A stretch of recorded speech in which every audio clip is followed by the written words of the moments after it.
ಕರ್ನಾಟಕದ ಎಲ್ಲ ಸಹೋದರ ಸಹೋದರಿಯರಿಗೆ ನನ್ನ ವಂದನೆಗಳು.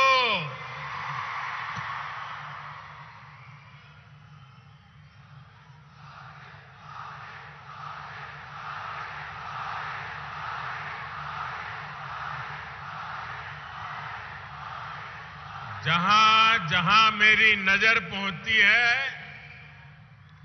लोग ही लोग नजर आते हैं. हेलीपैड भी चारों तरफ से भरा पड़ा है और यहां भी मैं पीछे देख रहा हूं चारों तरफ. इस पैंडोल के बाहर हजारों लोग धूप में खड़े हैं. आपका ये प्यार, आपके आशीर्वाद हम सबकी बहुत बड़ी ताकत है.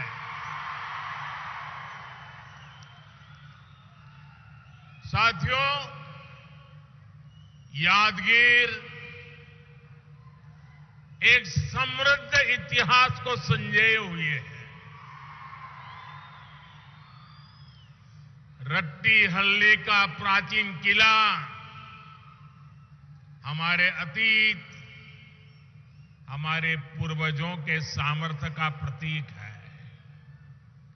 हमारी परंपरा, हमारी संस्कृति और हमारी विरासत से जुड़े अनेक अंश, अनेक स्थान हमारे क्षेत्र में मौजूद है. यहां उस सुरापुर रियासत की धरोहर है जिसे महान राजा वेंकटप्पा नायक ने अपने स्वराज और सुशासन से देश में विख्यात कर दिया था. इस धरोहर पर हम सभी को गर्व है. भाइयों और बहनों, मैं आज कर्नाटका के विकास से जुड़े हजारों करोड़ रुपए के प्रोजेक्ट्स आपको सौंपने और नए प्रोजेक्ट की शुरुआत करने आया हूं. अभी यहां पानी और सड़क से जुड़े बहुत बड़े प्रोजेक्ट का शिलान्यास और लोकार्पण हुआ है. नारायणपुर लेफ्ट बैंक कैनाल के विस्तार और आधुनिकीकरण से यादगीर, कलबुर्गी और विजयपुर जिले के लाखों किसानों को सीधा सीधा लाभ होने वाला है. Yadgir village multi water supply scheme से भी जिले के लाखों परिवारों को पीने का साफ पानी मिलने वाला है. सूरत चेन्नई इकोनॉमिक कॉरिडोर का जो हिस्सा कर्नाटका में पड़ता है, उस पर भी आज काम शुरू हुआ है. इससे यादगीर, रायचूर और कलबुर्गी सहित इस पूरे क्षेत्र में ईज ऑफ लिविंग भी बढ़ेगी और यहां उद्यमों को, रोजगारों को भी बहुत बल मिलने वाला है. विकास के इन सभी प्रोजेक्ट्स के लिए यादगीर के, कर्नाटका के सभी लोगों को बहुत बहुत बधाई. मैं बोम्मई जी की और उनकी पूरी टीम को भी बहुत बहुत बधाई देता हूं. जिस प्रकार उत्तर कर्नाटका के विकास के लिए तेजी से काम हो रहा है वो सराहनीय है। भाइयों और बहनों, भारत की आजादी के 75 वर्ष पूरे हो चुके हैं। अब देश अगले 25 वर्षों के नए संकल्पों को सिद्ध करने के लिए आगे बढ़ रहा है। ये 25 साल देश के प्रत्येक व्यक्ति के लिए अमृत काल है। प्रत्येक राज्य के लिए अमृत काल है। इस अमृत काल में हमें विकसित भारत का निर्माण करना है। भारत विकसित तब हो सकता है जब देश का हर नागरिक, हर परिवार, हर राज्य इस अभियान से जुड़े। भारत विकसित तब हो सकता है जब खेत में काम करने वाला किसान हो या फिर उद्योगों में काम करने वाला श्रमिक, सभी का जीवन बेहतर हो। भारत विकसित तब हो सकता है जब खेत में फसल भी अच्छी हो और फैक्ट्रियों का भी विस्तार हो। और साथियों, ये तभी संभव है जब हम बीते दशकों के खराब अनुभवों, गलत नीति रणनीति से सीखें, उन्हें फिर से दोहराने से बचें। हमारे सामने यादगीर का उत्तर कर्नाटका का उदाहरण है।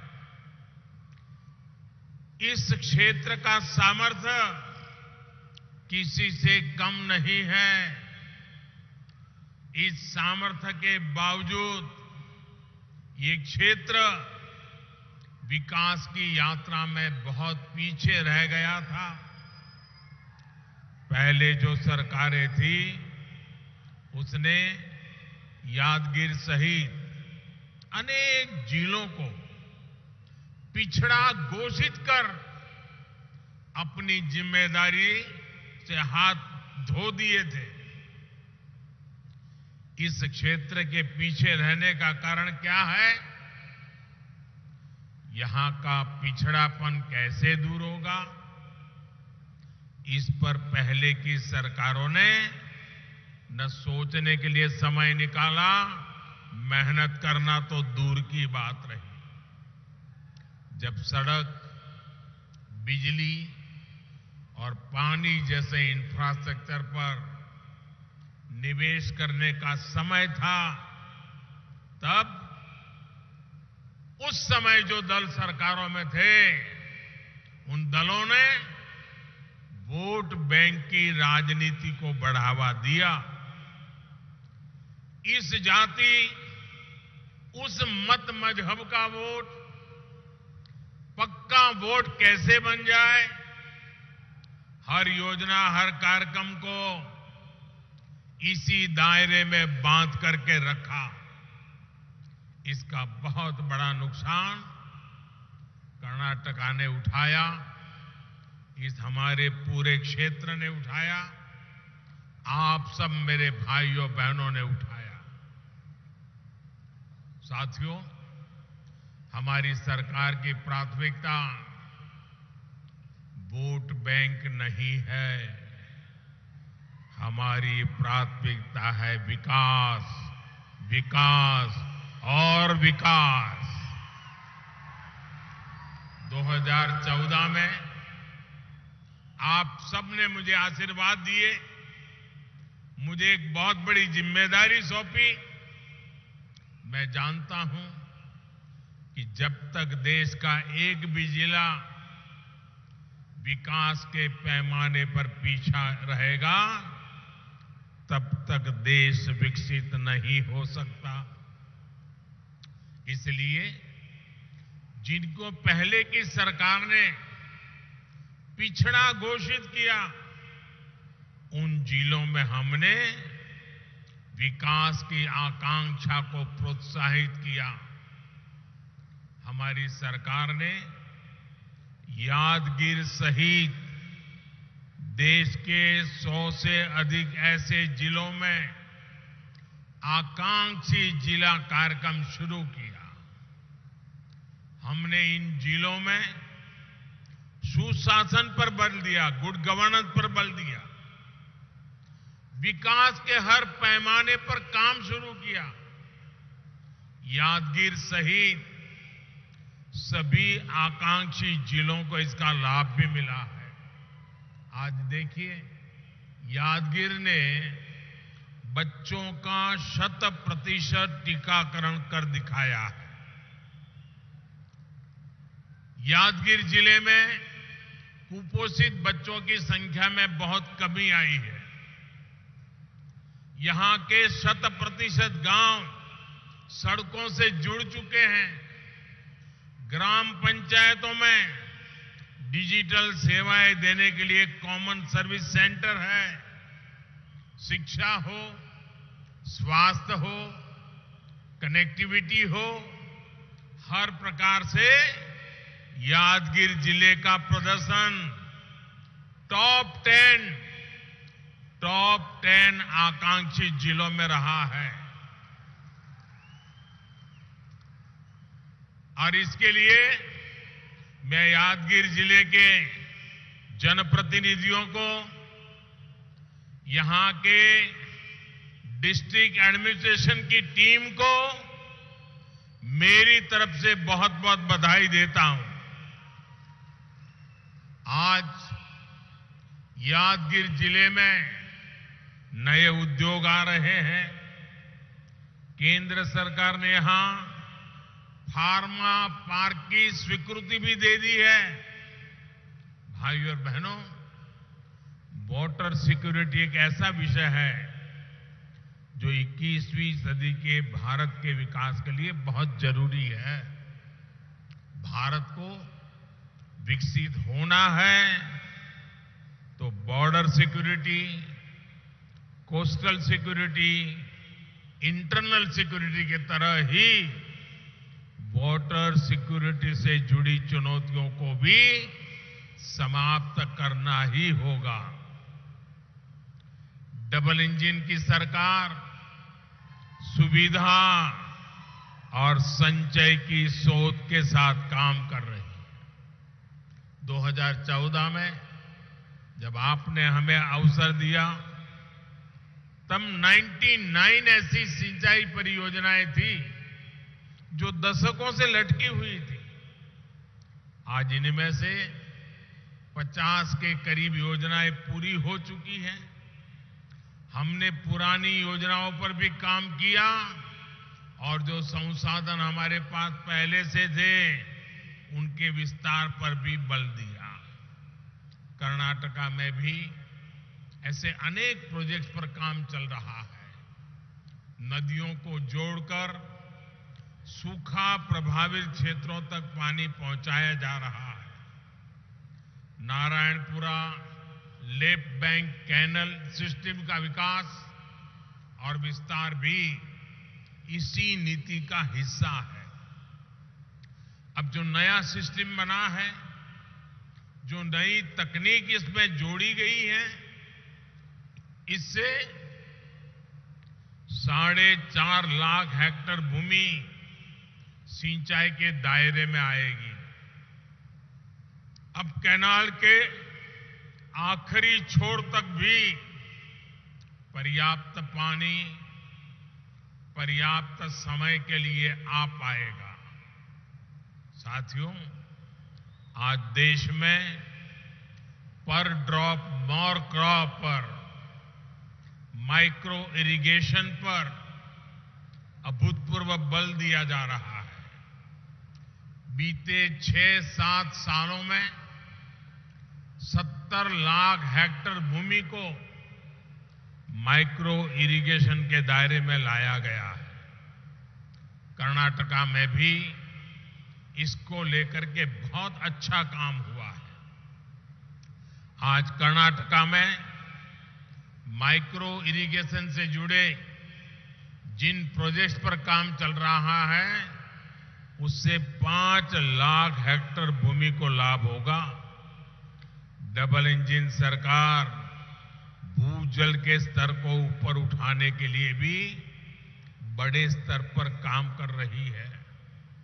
अटल भूजल योजना हो, अमृत सरोवर अभियान के तहत हर जिले में 75 तालाब बनाने की योजना हो, या फिर कर्नाटका सरकार की अपनी योजनाएं, इससे जल स्तर बनाए रखने में मदद मिलेगी। भाइयों और बहनों, डबल इंजन सरकार कैसे काम कर रही है, इसका बेहतरीन उदाहरण जल जीवन मिशन में भी दिखता है। 3.5 साल पहले जब ये मिशन शुरू हुआ था, तब देश के 18 करोड़ ग्रामीण परिवारों में से सिर्फ 3 करोड़ ग्रामीण परिवारों के पास नल कनेक्शन था। आज देश के लगभग, ये आंकड़ा याद रखना, हम जब सरकार में आए थे तब 3 करोड़ घरों में, आज देश के लगभग 11 करोड़ ग्रामीण परिवारों के घरों में नल से जल आने लगा है।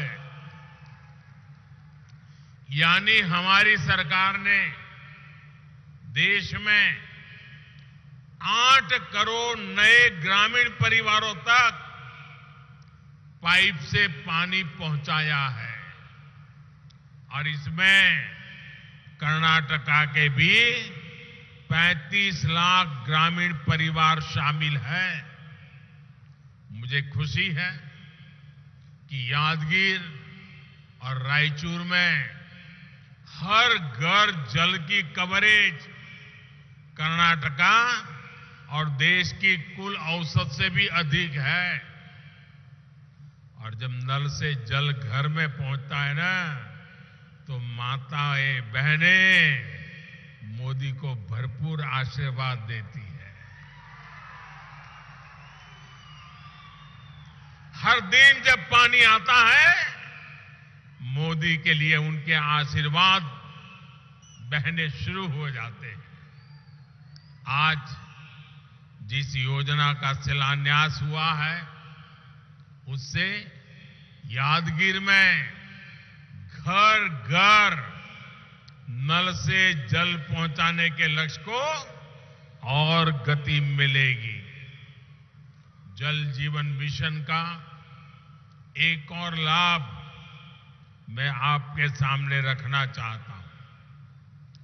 एक स्टडी में सामने आया है कि भारत के जल जीवन मिशन की वजह से हर साल 1.25 लाख से अधिक बच्चों का जीवन हम बचा पाएंगे। आप कल्पना कर सकते हैं, 1.25 लाख बच्चे प्रति वर्ष मौत के मुख में जाने से बच जाते हैं, तो ईश्वर भी तो आशीर्वाद देता है। साथियों, जनता जनार्दन भी आशीर्वाद देती है। साथियों, दूषित पानी की वजह से हमारे बच्चों पर कितना बड़ा संकट था, और अब कैसे हमारी सरकार ने आपके बच्चों का जीवन बचाया है। भाइयों और बहनों, हर घर जल अभियान डबल इंजन सरकार के डबल बेनिफिट का भी उदाहरण है। डबल इंजन यानी डबल वेलफेयर, डबल तेजी से विकास। कर्नाटका को इससे कैसे लाभ हो रहा है, आप लोग तो भली भांति जानते हैं। केंद्र सरकार किसानों के लिए पीएम किसान सम्मान निधि योजना के तहत 6,000 रुपये देती है। वहीं कर्नाटका सरकार इसमें 4,000 रुपया और जोड़ती है, ताकि किसानों को डबल लाभ हो। यहां यादगीर के भी लगभग 1.25 लाख किसान परिवारों को भी पीएम किसान सम्मान निधि के लगभग 250 करोड़ रुपए मिल चुके हैं। साथियों, केंद्र सरकार नई राष्ट्रीय शिक्षा नीति लाई है। वहीं कर्नाटका सरकार विद्या निधि योजना से गरीब परिवारों के बच्चों की अच्छी शिक्षा में मदद कर रही है। केंद्र सरकार महामारी और दूसरे संकटों के बावजूद तेज विकास के लिए कदम उठाती है। वहीं राज्य सरकार इसका लाभ उठाते हुए कर्नाटका को देश में निवेशकों की पहली पसंद बनाने के लिए आगे बढ़ रही है। केंद्र सरकार बुनकरों को मुद्रा योजना के तहत मदद देती है। वहीं कर्नाटका सरकार महामारी के दौरान उनका ऋण माफ करती है और उन्हें आर्थिक सहायता भी देती है। तो हुआ ना डबल इंजन का, यानी डबल बेनिफिट। साथियों, आजादी के इतने वर्षों बाद भी अगर कोई व्यक्ति वंचित है, कोई वर्ग वंचित है, कोई क्षेत्र वंचित है, तो उस वंचित को हमारी सरकार सबसे ज्यादा वरीयता दे रही है। और वंचितों को वरीयता, ये है हम लोगों का कार्य करने का राह है, संकल्प है, मंत्र है। हमारे देश में दशकों तक करोड़ों छोटे किसान भी हर सुख सुविधा से वंचित रहे। सरकारी नीतियों में उनका ध्यान तक नहीं रखा गया। आज यही छोटा किसान देश की कृषि नीति की सबसे बड़ी प्राथमिकता है। आज हम किसान को मशीनों के लिए मदद दे रहे हैं, ड्रोन जैसी आधुनिक टेक्नोलॉजी की तरफ ले जा रहे हैं, नैनो यूरिया जैसी आधुनिक खाद उपलब्ध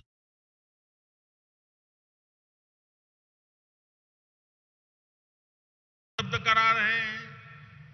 वहीं दूसरी तरफ प्राकृतिक खेती को भी प्रोत्साहित कर रहे हैं। आज छोटे किसान को भी किसान क्रेडिट कार्ड दिए जा रहे हैं। छोटे किसान, फिर भूमिहीन परिवारों को अतिरिक्त आय हो, इसके लिए पशुपालन, मछली पालन, मधुमक्खी पालन, उसके लिए भी मदद दी जा रही है। भाइयों और बहनों, आज जब मैं यादगीर आया हूं तो कर्नाटका के परिश्रम किसानों का एक और बात के लिए भी आभार व्यक्त करूंगा। ये क्षेत्र दाल का कटोरा है। यहां की दालें देश भर में पहुंचती है। बीते 7-8 वर्षों में अगर भारत ने दालों के लिए अपने विदेशी निर्भरता को कम किया है, तो इसमें उत्तर कर्नाटका के किसानों की बहुत बड़ी भूमिका है। केंद्र सरकार ने भी इन 8 वर्षों में किसानों से 80 गुना अधिक दाल एमएसपी पर खरीदी।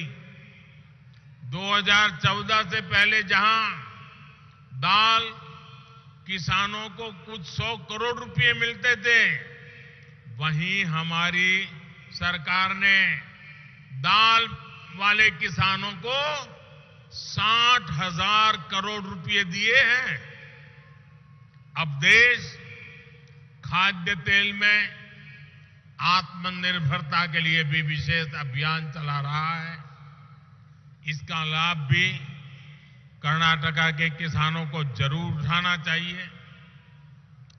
आज बायोफ्यूल, इथेनॉल के उत्पादन और उपयोग के लिए भी देश में बहुत बड़े स्तर पर काम चल रहा है।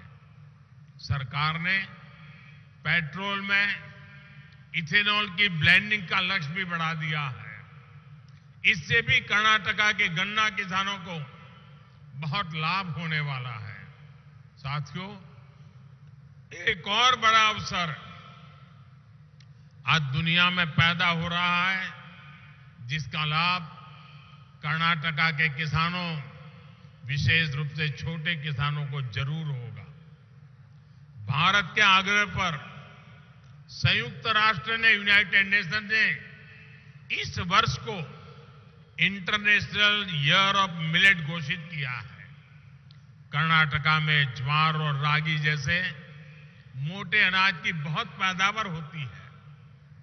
अपने इस पौष्टिक मोटे अनाज की पैदावार बढ़ाने और इसे विश्व भर में प्रमोट करने के लिए डबल इंजन सरकार प्रतिबद्ध है।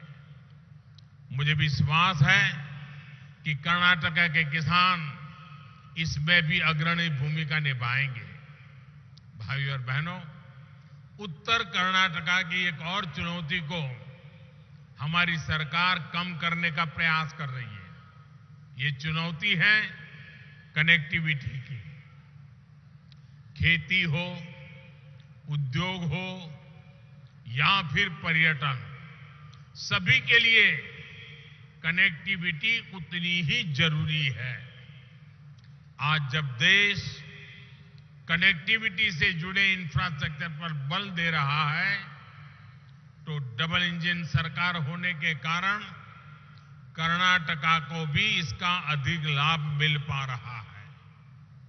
सूरत चेन्नई इकोनॉमिक कॉरिडोर का लाभ भी नॉर्थ कर्नाटका के एक बड़े हिस्से को होने वाला है। देश की 2 बड़े पोर्ट सिटी के कनेक्ट होने से इस पूरे क्षेत्र में नए उद्योगों के लिए संभावनाएं बनेगी।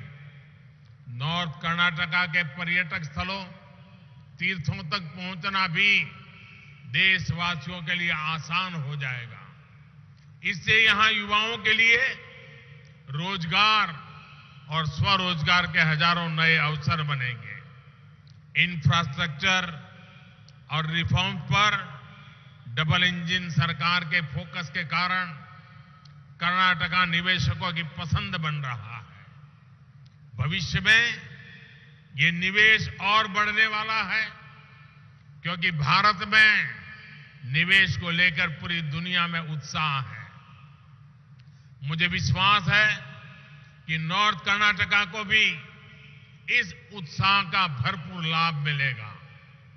इस क्षेत्र का विकास सबके लिए समृद्धि लेकर आए, इसी कामना के साथ फिर एक बार इतनी बड़ी तादाद में आकर के हमें आशीर्वाद देने के लिए मैं आपका धन्यवाद करता हूं और इस अनेक अनेक विकास की योजनाओं के लिए आपको बहुत बहुत बधाई देता हूं।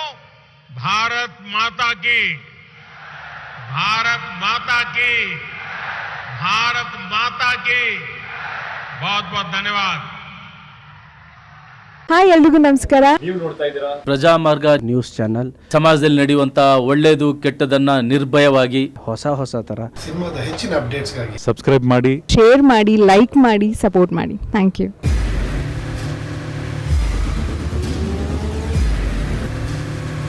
ಪ್ರಜಾಮಾರ್ಗ ನ್ಯೂಸ್, ಇದು ಜನಸಾಮಾನ್ಯರ ಧ್ವನಿ.